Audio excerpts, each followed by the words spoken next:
And we're live, everybody. Welcome out to Champions. Use your friends, dropping your comments and the questions in that chat. And make sure you hammer, and I mean smash in that like and subscribe buttons as we talk with the main man, Fabrizio Romano. Here we go. I'm joined by the House of Champions. Well, I was going to say boys because Jonathan Johnson was joining us, but he'll be here later on in the show.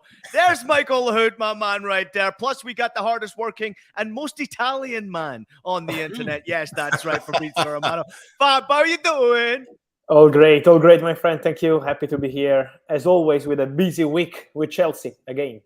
Oh, yeah. Not just with Chelsea, baby. We got a lot going on. For everybody out there who's jumping in, please let us know if you have a question for Fabrizio, for Michael, for JJ, for whoever it is, even myself, if you want to know about my wonderful trip to, yes, Forza St. Pauli. Let me know in the comment section as well. I'll try to get to the best ones as quickly as possible. Fab, we got to start with this game. I know we want to talk Chelsea, but we got to start with this game yesterday that took place in Italy. I'm not going to lie. I may have had a few dollars on Napoli winning that game.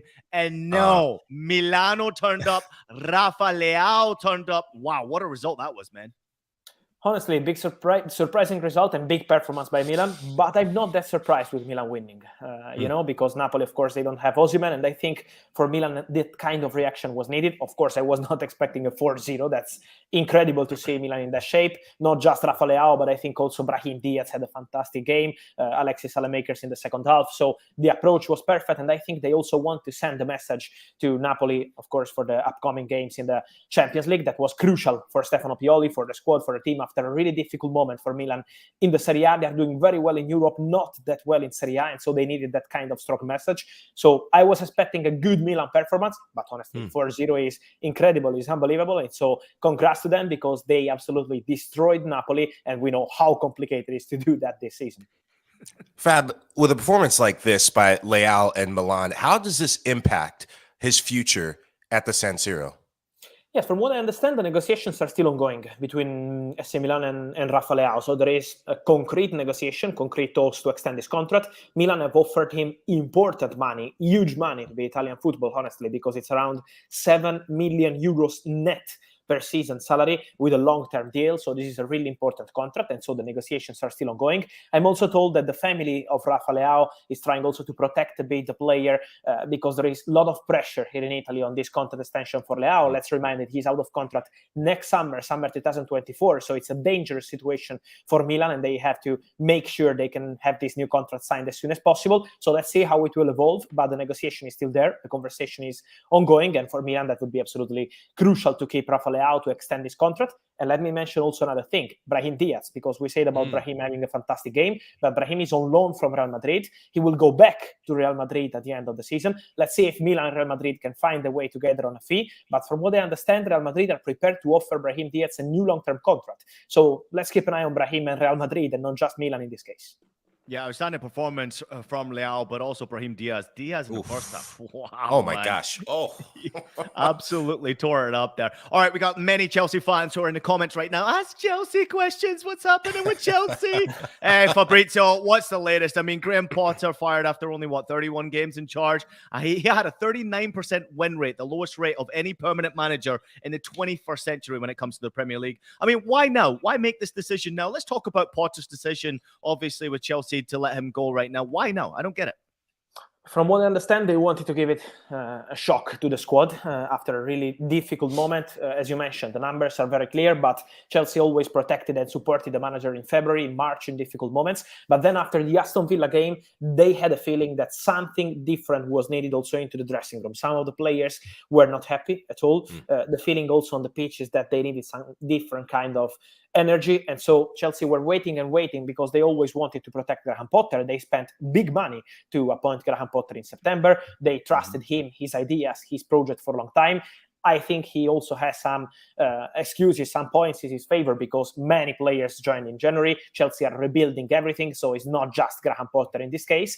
But then they decided to give it a shock. They feel that the dressing room needs something different now. They feel that with Real Madrid, they can compete. They can do something important, maybe with this change of manager to change the air and the atmosphere around the squad. And so this is why on Saturday night, right after the Aston Villa game, there was an internal discussion between all the directors, the owners of Chelsea, of course, with Todd Bowley involved, and they decided to proceed with the new coach. So to change and to have a new face on the bench as soon as possible. At the moment is Bruno Saltor, who had his press conference a few minutes ago as an interim coach, but Chelsea are looking for a new manager immediately, and the conversations are ongoing. Well, Bruno Salter, as you said, in the hot seat right now. But Fab, I know your phone's going to be blowing up in the next minute, in the next month, in the next transfer window. Who are some of the top managers who are in for the running for this job? So I keep saying what I said also yesterday and right after the news of Graham Potter, and also before, because on Saturday night I had that kind of indication. Julian Nagelsmann is the favorite to get the Chelsea job. Favorite means that he's really appreciated internally at Chelsea. We know that the technical director, Christopher Vivel, knows very well Julian Nagelsmann, and so he's a big fan of his ideas, of his methods, but not just Christopher Vivel. I'm told that also other people into the board are a big fan of Julian Nagelsmann, considered the perfect manager for the Chelsea job.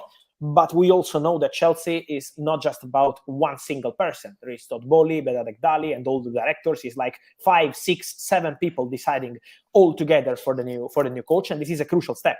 This is not just a new manager, but they already changed the manager in September. They invested big money. This was not working. So now they can't miss on this manager, and this is why they're going to take their time today, tomorrow, the next few days, to meet with managers, to meet with representatives, to decide who is the best option. But I keep saying that from my understanding, Julian Nagelsmann is the favorite, and it's important to understand what's going to happen on Nagelsmann's side, because he wanted to wait a bit, but Chelsea is tempting Nagelsmann. Let me mention that at the moment Chelsea have not contacted Bayern, because he's still under contract with Bayern until June 2026. So in case they want to proceed with Nagelsmann, they have to contact Bayern and find an agreement. At the moment, it's still not direct club-to-club contact, but Nagelsmann is the favorite. To mention other potential names, I will keep an eye on Ruben Amorim, Sporting coach, really appreciated too. But this is not easy during the season to go for a manager who is already busy with Sporting. And then Luis Enrique also has some people appreciating him into the board. So let's see what Chelsea will decide to do, but Nagelsmann is the favorite.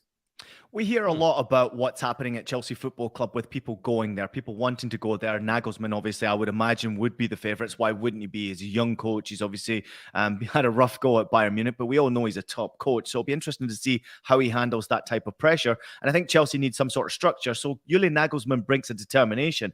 But have you heard of any coaches saying, I'm not interested in Chelsea. I want to stay away from this sort of mess that's going on at Chelsea? Because realistically, Fabrizio, Chelsea don't have a great record recently of showing loyalty to coaches. And I would imagine there's a lot of people out there saying, I'm not going to Chelsea. I'm staying away from this. This is a mess. Honestly, I have to tell you the truth. No, I'm not aware of that, because probably it's Chelsea, it's the badge, it's the money, it's the history, it's the city, it's the league. There are many reasons. But I think all the top managers are attracted by this job. This is the feeling into the industry that, okay, we know that it's not an easy situation. We saw with Potter how complicated that was. I always mention one thing. In January, they signed, it was like 7, 8 players, all coming from different leagues, not even one coming from Premier League. So Joao Felix coming from Spain, Badiashile coming from France, Mudryk from Ukraine. It was also Andrei Santos from Brazil. Many talented players, good players, but from different countries. In January, this is complicated for coaches to handle. So it's not easy to be the Chelsea manager today, but there is a feeling into the industry that this could be a great job maybe in months, years, 1 year, 2 years. So it will take some time. They are rebuilding everything, the board, the squad, of course, the coaching staff. But there is a feeling into the industry that that job will be a really important one in few months or in few years. And so this is why I think that is still really, really attractive. With Graham Potter getting sacked by Chelsea Football Club, and Fab, thank you for breaking the news. It was a shock to all of us. Or was it? Go to Tottenham Hotspurs. How does the Graham Potter sacking affect Spurs' search? Because Nagelsmann's been linked with the club, and now if he goes to Chelsea, that frees up a Graham Potter, no? Yes, honestly, it's true that Tottenham have had some internal discussion about Nagelsmann. I'm not aware of any proposal to Julian Nagelsmann, so I'm not aware of anything advanced between Tottenham and Nagelsmann at this stage. So I'm not sure that they were that close to appointing Julian Nagelsmann. I also saw many reports, but I'm told that it was not that advanced between Nagelsmann and Tottenham. Let's see with Tottenham what's going to happen, because Nagelsmann was one of the names. I'm sure that they have a long list with many candidates. It could be 5 to 6 candidates to get the job. Daniel Levy wants to decide in the next weeks in the best way for the club. I think it's going to take some time to understand who is going to be the new Tottenham coach. It's not something that is going to be resolved in few days or weeks. It will take time, but also important to understand two factors. The first one, if they're going to be in the Champions League next season, this is going to be crucial for many managers to understand if they want to get the Tottenham job or not. And also to understand who's going to be the director, because we know the situation of Fabio Paratici. We have to wait for the appeal on April 19 to understand what's going to happen to the director. But in general, at the moment, there is a lot of uncertainty around Tottenham. And so this is why it's important to understand what's going to be the Tottenham project and why many managers are waiting for that before deciding. We got a lot of great comments coming in here. Vic is jumping in. He's saying it's funny that Graham Potter went from 40k a week to 290,000 a week at Chelsea Football Club. Amy jumping in and saying Pulisic seems like he wants to leave. Well, we'll be interested to see what happens with Pulisic now. We also have a comment from KM1365 who says, could Chelsea do a swap of Anthony Barry for Nagelsmann, since both clubs want coaches from the other side there? Anything there, Fabrizio, Chad? Doesn't have to be long. I would not be surprised, honestly, if they try to have that kind of negotiation. At the moment, is not something concrete, but what is concrete is that Bayern want Barry, and they will insist for that, and they feel that this will happen in the next days, so they're really confident and optimistic. Let's see if they will have that kind of swap, if they will have that kind of negotiation. I'm not sure that the value is the same, honestly, because Nagelsmann is an important salary at Bayern, and of course that would be important for Bayern as they paid huge money to have Julian Nagelsmann from Red Bull Group. So that's another point. But I think that this could be a point of discussion between Chelsea and Bayern for sure. 13 managers have been sacked now in the Premier League. Graham Potter leaving Chelsea was the 13th managerial departure in the Premier League. Now 3 more in-season departures than any other previous campaign after Leicester parted ways with Brendan Rodgers. What's the latest there, Fabrizio? Brendan Rodgers, obviously, very disappointing to see the results and performances from Leicester this season. I'm upset a little bit for Brendan Rodgers himself there, but certainly the decision was to be made with Leicester in serious trouble now. Yes, and I think also Brendan Rodgers was not 100% sure of the future at the club, and so this was probably the best decision for all parties involved. There was this kind of feeling already in the summer. Maybe you remember about the situation of Fofana when they decided to sell Fofana to Chelsea. That was not exactly what he wanted. Not about selling the player, but the strategy. Yuri Tielemans out of contract, Madison, who is attracting a lot of interest, and it's not going to be easy for Leicester to keep him in the summer. So it's about the whole project, and this is why the situation between Rodgers and Leicester was not great. Of course, on the pitch, but also off the pitch in the strategy decision. So they decided to part ways. Leicester are going to meet internally today, tomorrow, to decide and also have some interviews to see who's going to be the new coach. I also heard some rumors on Rafa Benitez, but I'm told that at the moment it's not something advanced or that concrete. So let's see who they're going to decide to be the new coach. But for sure, I think this is the best decision because the feeling between Rodgers and Leicester was not the same. And I think they need to have different kind of project also for the future because they are losing too many players every single summer, and they need to refresh the project if they want to be back at top level as they were a few years ago. The great Fabrizio Romano on House of Champions, as is Michael Hood. We're going to take a short break. Thomas Tuchel on the other side. Stick with us. Absolutely magisterial here. Artiglieria del campionato brasileiro. Colpisce ancora. Golazo.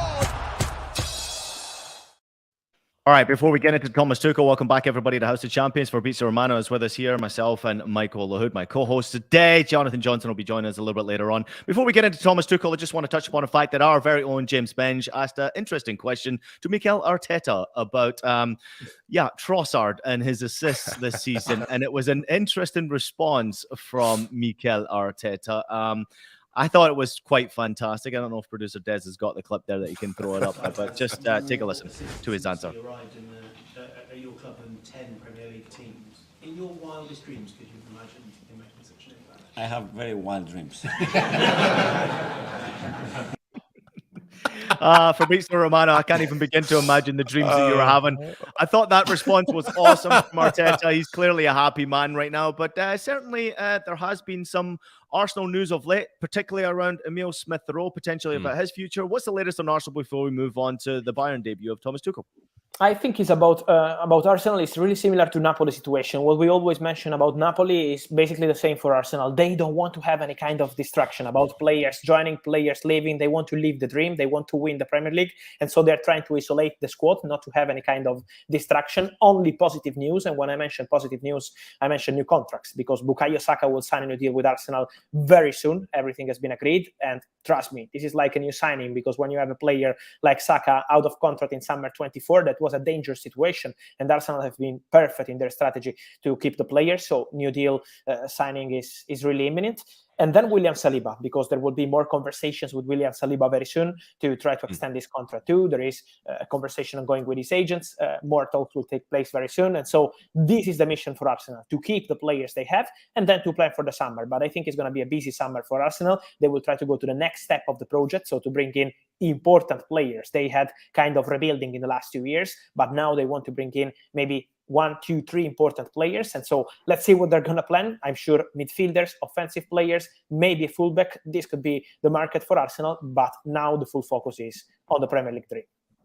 Yeah, there's a quick shift from Arsenal to Der Klassiker and the Bundesliga. Ian, I know you were watching it. This has been the blockbuster matchup. Thomas Tuchel, debut match for Bayern Munich. Still can't believe that this is happening, as I said last week, but it's a reality. They win 4-2. They demolish Borussia Dortmund, but all wasn't exactly as planned. As Joao Cancelo, he walks off the field frustrated. He doesn't even salute the fans. He goes straight to the dressing room. And sporting director Hassan Salihamidzic says, these are the emotions after a game. It's not a problem. It's normal for a player to be disappointed when they don't play.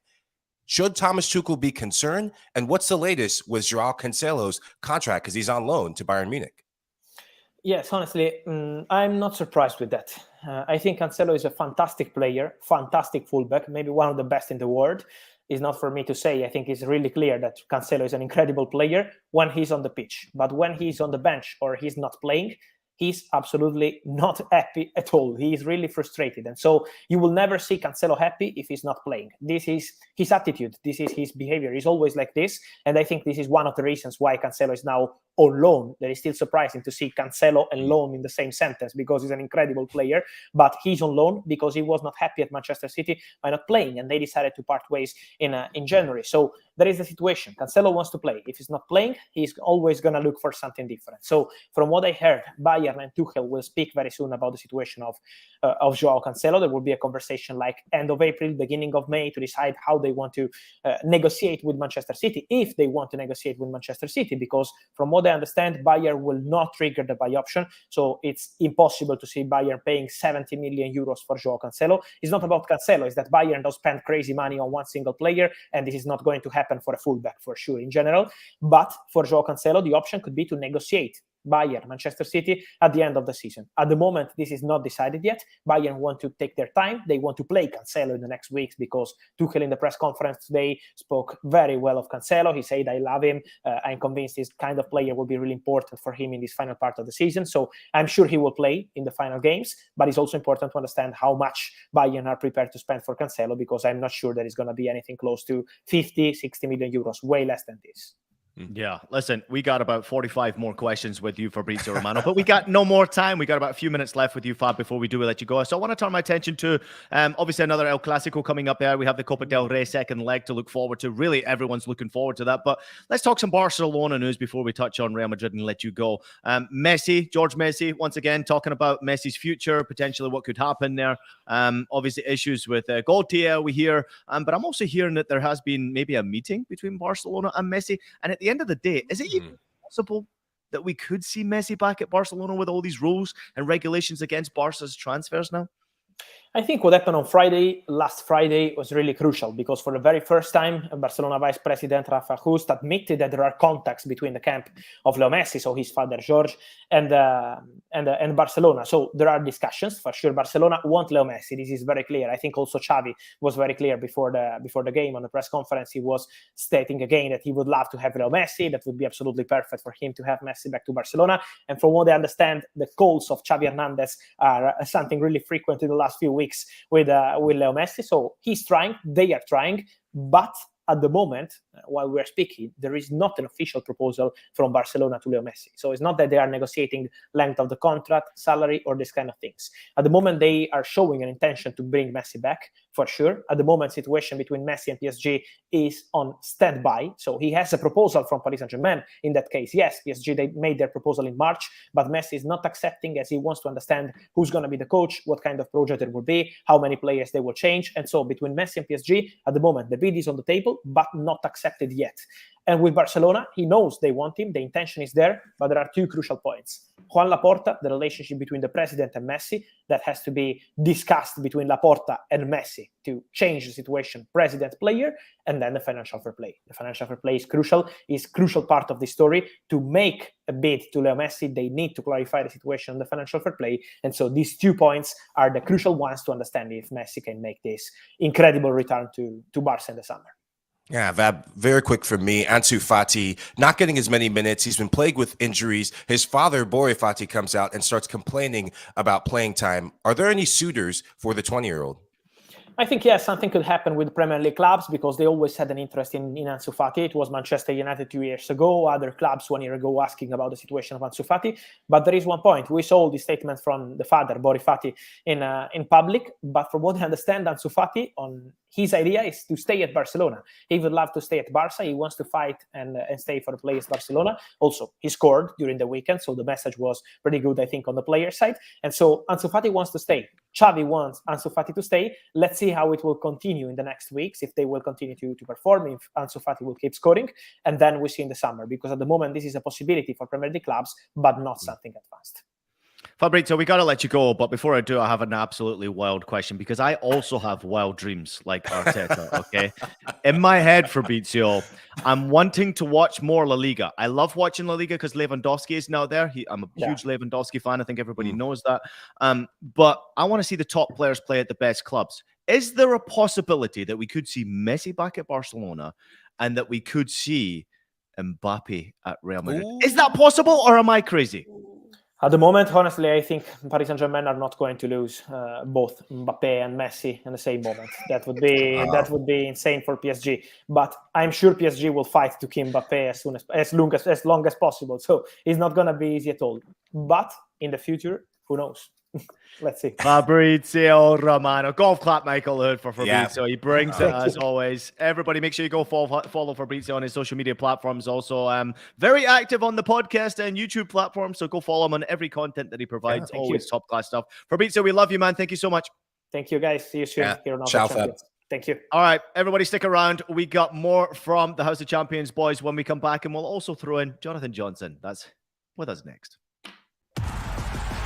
Welcome to the UEFA Europa League on Paramount Plus. What a night! Your home for more ultra-competitive, world-class soccer. Where Europe's elite and soccer's Cinderellas pump out that one-of-a-kind white-knuckle excitement that grows with every cut, every cross, and each and every... The UEFA Europa League. Stream every match live exclusively on Paramount Plus. Don't miss a second of the action from the greatest club competition on earth. That is, of course, the Champions League and also the Europa League. Follow the biggest stars from the world of soccer like Karim Benzema, Victor Osimhen, Erling Haaland, and Marcus Rashford, plus Angel Di Maria as they try to clinch continental glory. Stream every single match from the Champions League and Europa League live only on Paramount Plus. Try 1 month for free using the promo code ADVANCE. Welcome House of Champions, everybody, and welcome along to Jonathan Johnson. I think when I said to Fabrizio right there, JJ, I think I said, let's bring it into the show. I didn't mean to say it when I was saying let's bring it into the show as reference to you. But how you doing, buddy? Don't worry, I won't be holding it against you. Well, you know what it is. You know how it is. I just thought I'd leave it to the B team to chat with Fab. And Okay. You throw it to the A team now that I'm here. Clearly, that cockiness is coming out after an Aston Villa. You know what? I'm just in a good mood. It might have been something to do with a certain result at Stamford Bridge over the weekend, but no, things are pretty peachy in us Villa fans' lives right now. Real quickly, let's touch upon that one. I mean, you are an Aston Villa fan. Obviously, it's a roller coaster ride for you as a Villa fan.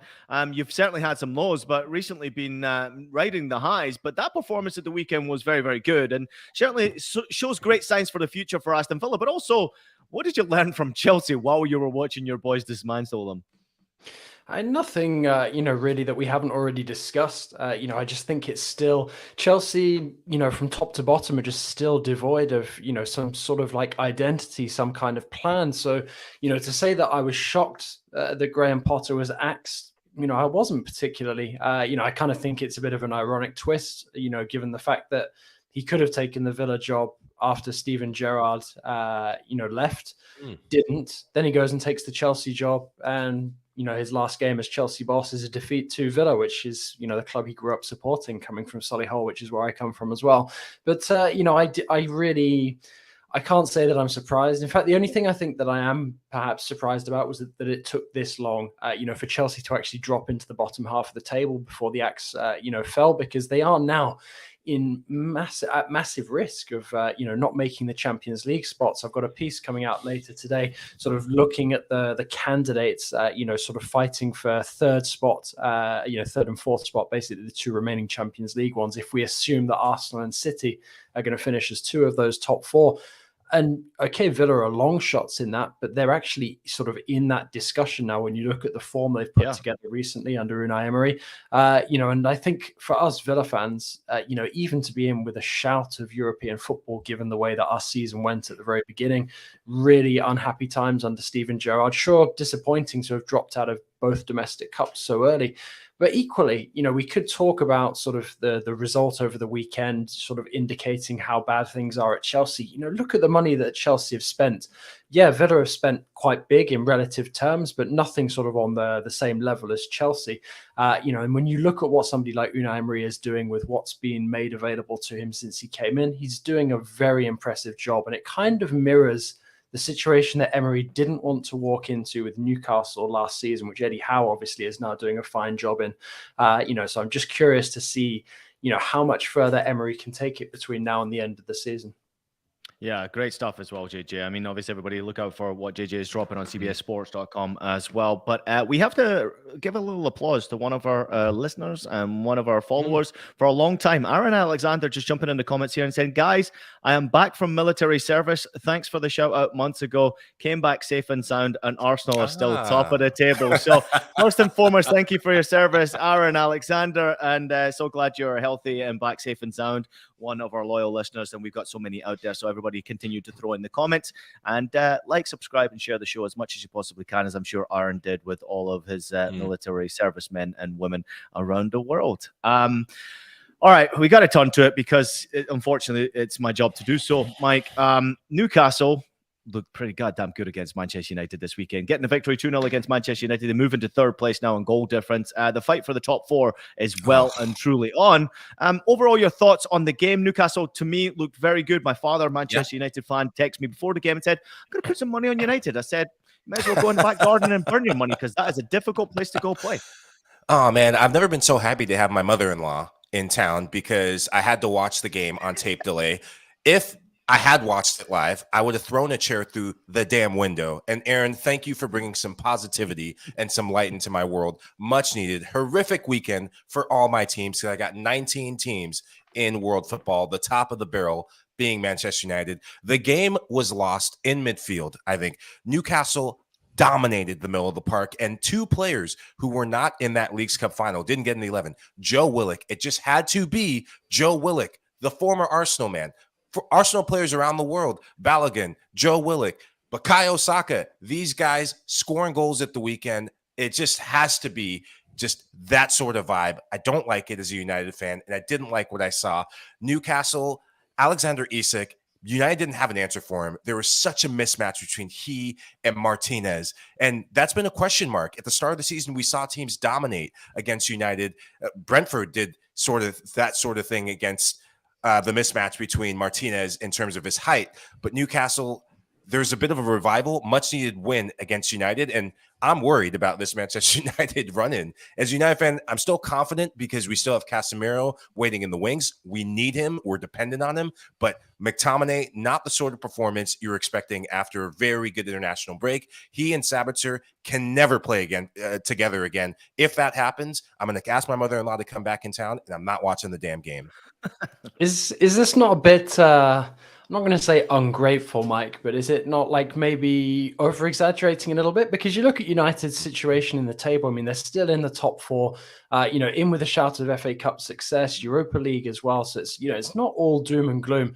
I mean, I think maybe some people got carried away, sort of a few months ago talking about the possibility of United making a title tilt. I don't think it was ever really that realistic that they'd be in with a, with a shout of really truly challenging Arsenal and Man City. So when you bear in mind that, United still have a game in hand over Spurs, which should theoretically keep, a place in the top 4 safe. I don't think it's all, that bad, really. I mean, especially if United are to rack up another piece of silverware in either the FA Cup or the Europa League, I still think that would be a really impressive first season for Erik ten Hag. I mean, sure, sort of in isolation, you can look at that result and say it's disappointing, or the performance sort of wasn't up to expectations. There's been a couple of those this season at United, but equally, does it really take, a lot of the shine off of what's been quite a constructive debut season so far for the Dutchman? No, I told you my expectations, and they're still the same. What I want, top 4 and the Leagues Cup. That's all I wanted, just to make it marginal, just to be realistic. I know United are in these different competitions, but what I think you're starting to see is the accumulation of games. This is a United team that, even though they're in different competitions, they don't rotate that much. And I think you will see that buildup. And just in transition, Newcastle looked the fresher team, and Marcus Rashford didn't go with England in the international break. But I didn't even notice Marcus Rashford was on the field throughout the 90 minutes. I noticed Weghorst more out of frustration, missing goals left and right again than I did Rashford. That needs to change if United are going to get top 4 or win any other trophy. Well, United have got, obviously, Brentford coming up in midweek in the Premier League, and then they have a game against Everton. If you look at Newcastle, what they've got coming up, there's 3 away games coming up for them. They're at West Ham, which is tough. They're at Brentford, which is tough. And then they've got an easy one at Aston Villa on April 15th. Just kidding, JJ. But for me, in particular, as we look at and turn our attention to more the top 4 battle, I'm actually impressed with Newcastle and what they've done, because I went into that game, as much as we've said, JJ, you pointed out greatly, that United are difficult to beat now. They're not an easy team to beat, whether it's home or away. Newcastle looked fantastic, and I actually went into that game thinking Newcastle are going to turn up here. They haven't played well recently. They need to get back to winning ways, and that fortress that they have at home, if they can bring that week in and week out, which they normally do, it should lead them into a top 4 place. And the team right now, what Eddie Howe has done with the team is really phenomenal. So I'm really intrigued and I'm excited, because really we have a battle now. We have a battle somewhat for obviously winning the title between Arsenal and Manchester City. Would expect obviously Arsenal to win it. But this top 4 battle is well and truly on. So JJ, who would you expect to be the teams that end up there? Will there be a surprise outside of, let's take away Arsenal and Manchester City as the top 2? Who would be the other 2 teams that do make it into that top 4 for you? And then Mike, you follow. I mean, the team that I really think could make a fist of a top 4 place, given the fact that they've got 2 games in hand over most of the teams around them, is Brighton. The team that I would probably be most worried about dropping out of the race for the top 4 would actually be Spurs. It wouldn't be United. It wouldn't be Newcastle. I think as long as there's this disarray around the club, this lack of, certainty in the wake of Antonio Conte leaving, the longer that goes on, the less chance I think I have for them of finishing in the top 4. So I think it's, pretty pressing now that in terms of urgency, especially with, Chelsea on the lookout for a new manager as well, that Spurs, settle on their number 1 priority, try and get that guy in as soon as possible, or at least have some kind of clarity in terms of where they're moving going forward. But for me, Brighton, I think so much is now going to play on that FA Cup semi-final that they have coming up against United. And depending on the outcome of that, I actually think that Brighton are really going to push to finish in that top 4. Yeah, I'm very weary as a United fan of Brighton, more so than Spurs, just given the schedule. I know United play Brighton, and Brighton really have a big say in this top 4 because they play all the remaining teams that are in contention with them. Big matchup to come, though. Tottenham Hotspurs versus Brighton. That's one you don't want to miss. Newcastle versus Brighton, I think, is their very next match. So they will have a big say in this top 4 run-in just by direct competition alone. I'm weary in that FA Cup matchup alone against Brighton as a United fan. As I said, when I look at Manchester United, when I look at Newcastle, when I look at Tottenham, when I look at Brighton has done the best job of going through that spell where they lost one of their best players in Trossard. They've retained 2 of their best players in McAllister and Caicedo. Well done by De Zerbi and that staff. For United, it's getting Casemiro back and making sure he doesn't get any more red cards. Please, Casemiro, please, I hope you go to therapy. Retain that sense of calm and do not get another red card because we need you I need you lose it. so I don't come and freaking lose my mind on this show as usual. I mean, I think as well, that's kind of the flip side to that is now with Chelsea and Spurs looking for new managers. And, I know this is kind of like an old record, but, Brighton will be kind of wary of the fact that De Zerbi has that clause in his contract. I think Fab was tweeting about it the other day where, other clubs can come in for him from this summer onwards. So if they're already positioning themselves while this run-in is happening, that's potentially a worry for Brighton. But in terms of the scheduling, the team with the best schedule in terms of finishing in the top four is actually Spurs, because Spurs play, I think it's every single one of those teams from third position down to ninth. So they have sort of their fate in their own hands, so to speak, in terms of making sure that they don't drop out of that race, for the top four. But equally, so much depends on, you've got this interim management team at Spurs at the moment. Stellini kind of in his first experience of really being, the big boss between now and whenever Spurs name their new manager.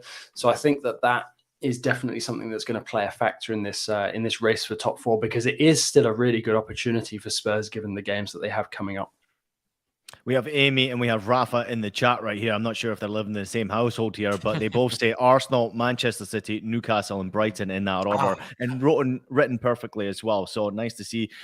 Listen, at the end of the day, Brighton still have a big game coming up. I think it's a midweek against Bournemouth, which Bournemouth fighting in relegation. Those are never easy games, by the way. I'm a fan of what they're doing at Brighton. Obviously, De Zerbi doing a great job. But these games, the run-in between Newcastle, of course, and Brighton and Spurs, it'll be interesting to see. I fancy Manchester United finishing in the top four, Mike. So let's calm down a little bit and throw some positivity at that, please. All right, let's turn our attention to what happened around the rest of Europe. We got to go to Italy because JJ, this was phenomenal, man. This performance from AC Milan against Napoli was absolutely phenomenal. And obviously, I wanted to start with Paris Saint-Germain, but I thought best not to. So we're going to go with AC Milan's emphatic victory over Napoli. Overall thoughts on this game? I don't know if you watched. It was played at the same time as PSG was obviously going on. Don't know if you've looked at the highlights or anything, but Leao was outstanding. Brahim Diaz was outstanding. Milan were excellent. Napoli, shambolic in this game. And I mean, worst performance. Kim, we've been building up Kim as the best defender in Europe. He looked like the worst defender in Europe in this game. JJ, take it away. Yeah, this is going to be really interesting now to see how it impacts Napoli, because sort of in isolation, you can forgive Napoli sort of for the way the consistency they've had throughout the entire season, sort of having an off day. It's a shame, obviously, for them that it came against Milan, but equally, they've built themselves up such a significant lead at the top of Serie A. It's still difficult to say that this is going to be the beginning of a wobble at the moment. Obviously, Napoli have previous in terms of that happening, so I guess we can't rule it out completely. But also at the same time, we've been kind of waiting for some of Italy's other big dogs to kind of wake up and put in a performance like this. Yeah. And it just so happened to come here. But I do think it's not, by chance that suddenly Osimhen is out and Napoli look a little lost, not necessarily just in front of goal, but I think when you're a team and you develop that kind of momentum that Napoli have built up over, the course of this season, when you lose such a key component and you're not entirely certain when they're going to come back ahead of some key games, that can impact, the collective confidence. And I think that will be shaken even more now by this result. Also, don't underestimate the fact that this result came for Napoli at home. If this had come on the road, I think they would have been able to brush it off quite easily. But to get, their pants pulled down and smacked around, the way that they did here, that could have some potential mental damage, for the remainder of the season. And obviously, it's quite motivating for them going up against Milan again over two legs in the Champions League. But equally, they now know that Milan can also hurt them. So who knows? Maybe it's the wake-up call that Napoli needed to ensure that they get maximum amounts of success for the remainder of this season. Equally, there is a massive pressing need now to get Osimhen back on the pitch ASAP. Yeah, this is every club coach's worst nightmare when you have your star player going far away on international duty. He gets a thigh injury playing for Nigeria, which they are the gift that keeps on giving. Come on, Sierra Leone, kick their asses when you play them. But that's a different story. When you look at this Napoli team, they are built to play different ways, but a key factor in how they play is getting the ball wide. Victor Osimhen leads the league in headed goals. This guy is a complete striker, but he is a force to be reckoned with in the box. His hold-up play is amazing. It brings the rest of the team in. It allows Cavada to make slashing runs, almost like a second forward. When he is out, their attack looks stunted. And AC Milan, they look like a team that knew that they were playing with house money. Going to the Diego Armando Stadium, they did so well to transition and looked way more dynamic. And if you are Napoli, you are weary that if Victor Osimhen is not available for that first leg, and we'll see what happens in his recovery time, if he's not available for that first leg in the Champions League, it puts so much pressure in that second leg, pressure that I don't think this team has seen yet. But this Napoli side, they have risen when adversity has come with injuries. It's not the first time we've seen Osimhen out. Different players have stepped up, and I expect different players to step up again. Yeah, Ed jumping in the comments and says, if Napoli bottle it from here out, I don't think a certain person should ever be allowed to reference them ever again. Thank you, Ed, for that one. Vic jumping in and says, it makes the Champions League quarterfinal much more interesting. We agree with that one. Producer Des jumping in the chat here and said, a lot of fans were upset over the ticket prices hikes at the Maradona yesterday, which was really interesting. Obviously, the atmosphere was great. We had our Paramount Plus crew were all on site in Naples as well. So I blame Poppy Miller for this defeat. I'm absolutely going to hammer her for that one. Matteo Bonetti on the call was extremely excited about Milan's performance, as he should be. This was probably Milan's best performance of the season. They looked outstanding. Everything clicked for them. Everyone went wrong for Napoli. It just didn't play well. I think they have such a gap at the top of the table. You have a tendency sometimes, and we have seen this with Napoli before at home. I think obviously Coppa Italia was a great example of this, is that it's just, whatever. They just didn't perform. After the international break, it's not just Osimhen who traveled far. You've also got Kim who had to travel far as well. And then throw him back into a game against Milan, and you've got Leao running down you and Olivier Giroud hammering you for 90 minutes. Good luck with that. It was a top-class performance, and that is about as much as I'll take from this game. I think the Champions League is going to be a completely different animal. I think you will absolutely see Osimhen back fit and healthy, ready to rock and roll. Before we touch on Paris Saint-Germain, we got to turn our attention to the Bundesliga and the return of Thomas Tuchel to the Bundesliga. Guys, I'm just going to put my hands up and say, listen, nobody freaking listened to me. No one cared. Nigel took the piss out of me for about 6 months saying that there's something wrong at Bayern Munich. And I wasn't necessarily talking about the results in the Champions League. I was looking at the Bundesliga, but I was also looking at the DNA with Nagelsmann and what was going on with the hierarchy at Bayern Munich there. JJ, you obviously know about it as well. You've read a lot about it at PSG. You see it with the hierarchy and the players. It's an interesting dynamic. With Nagelsmann in particular, he's an unusual character. So I'm not surprised to see this firing, but I am happy to see Thomas Tuchel back in the Bundesliga, and he got an emphatic victory, Mike, against Borussia Dortmund. Great start for Tuchel. Obviously, we have touched upon Cancelo with Fabrizio, but overall, the performance from Bayern Munich, they look like things are back to normal. Yeah, they look like the Bayern that we're so used to seeing in this matchup, and very disappointing for Borussia Dortmund. We'll hammer them in a bit, but plaudits for Bayern. Thomas Müller, this guy is getting older, but he still delivers in big games against Borussia Dortmund, scoring 2 goals. And one of the goals reminded me of the goal he scored against Chelsea in the Champions League final in 2012, looped to the back post and finished. This is a Bayern team that looked complete, and I think a big difference was Tuchel played with 2 pivots, 2 defensive midfielders, and allowed the focal point to be on the wide play. Kingsley Coman, 3-man backline as well. Oh, yeah. Well, Kingsley Coman and Leroy Sané, they were excellent. They tormented Borussia Dortmund. I thought Dortmund were weak at the 2 outside backs, defending 1v1. And that 5-man midfield of Dortmund, you didn't even know they existed. In the second half, when it was already 4-0, Jude Bellingham he drew that penalty kick. But other than that, disappointing performance from him and the entire Dortmund team. I mean, I think for Dortmund, obviously, you've got that mistake from Kobel so early in the game that kind of like throws any game plan out of the window. But equally at the same time, I think what's so impressive about Tuchel coming into this Bayern side and getting that kind of result immediately off the bat is the fact that he didn't really make too many changes. I think he only made 2 changes to the team that got beaten by Bayer Leverkusen. So it was pretty much with the same personnel, just a few alterations. I think, bringing in the width that you get through Coman and Sané, that was an inspired choice. But I think it's more sort of the mentality that Tuchel brings. He's very...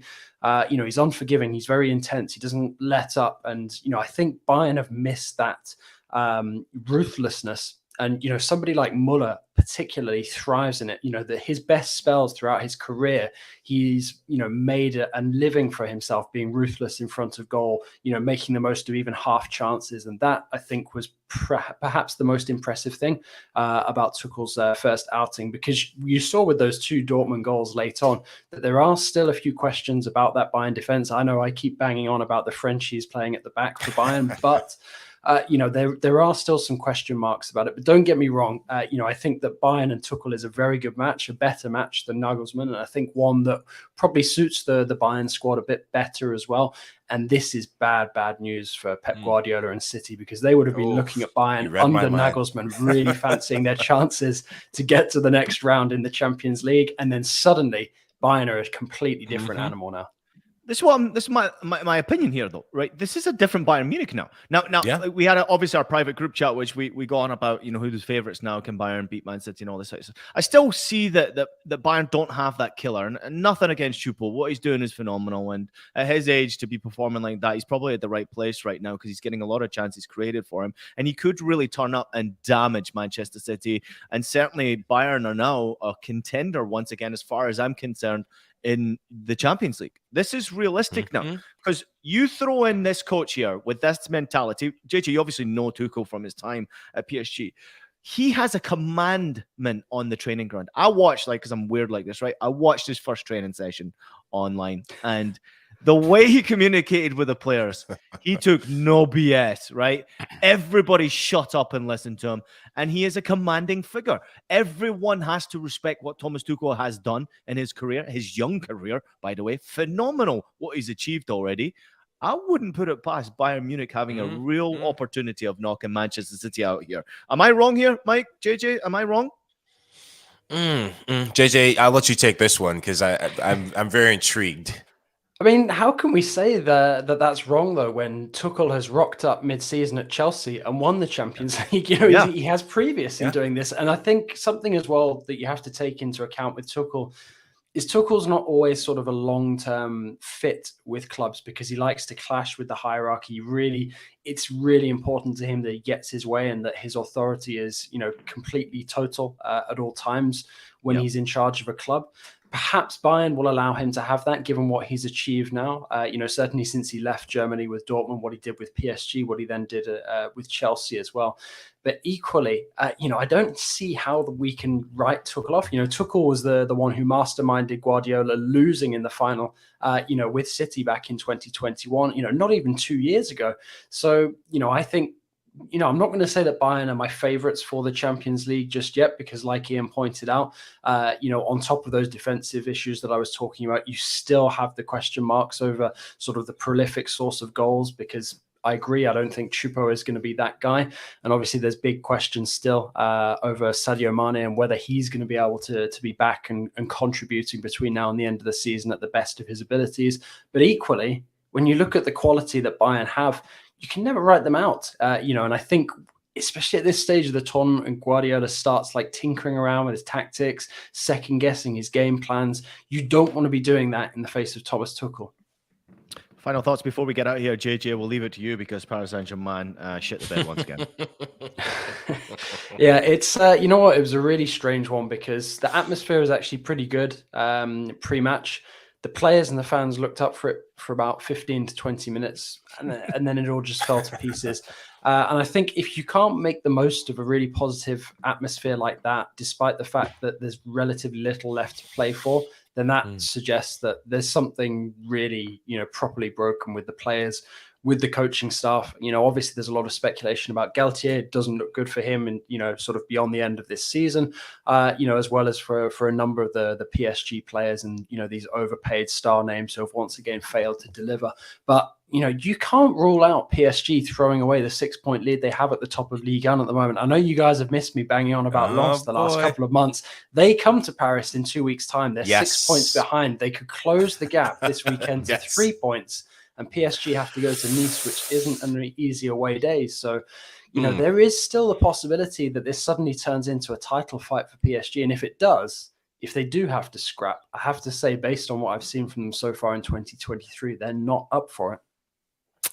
That is the topic that I want to close out with, my dear friends. Keep an eye on that match. JJ, you and I go back and forth and banter back and forth. And thank you for counseling me through my just heartache that is OM. Just think about it, Mike. You berate me all the time for the fact that you chose Marseille. When I pushed you towards Lens, you could have been enjoying the absolute high of this unexpected title push right now, but instead you got Marseille, drawing 1-1 at home to Montpellier. I did tell you that uptick in form was going to cost Marseille there. You know what? I choose pain. I choose violence, unfortunately, towards myself when it comes to being a fan this weekend. But I cannot wait for that. I think Ligue 1 needs a title race like this.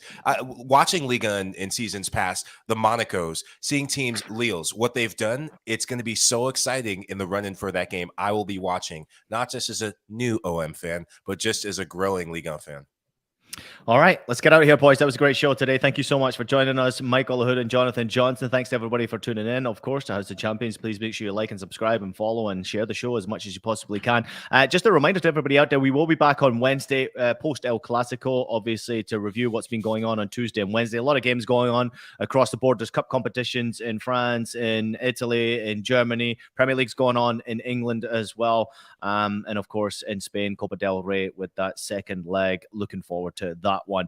Shout out to everybody who's listening to House of Champions. Take a minute to leave us a rating and a review on your favorite podcast platform. We are available on Apple Podcasts, Spotify, Stitcher, and anywhere else you listen to your podcast. Also available as videos, so subscribe to us, as I've previously mentioned, on YouTube as well. JJ, Mike, it's good to be back. I'm looking forward to what's happening during the week with all of the fixtures around the world, and I'll see you boys post-game on Wednesday.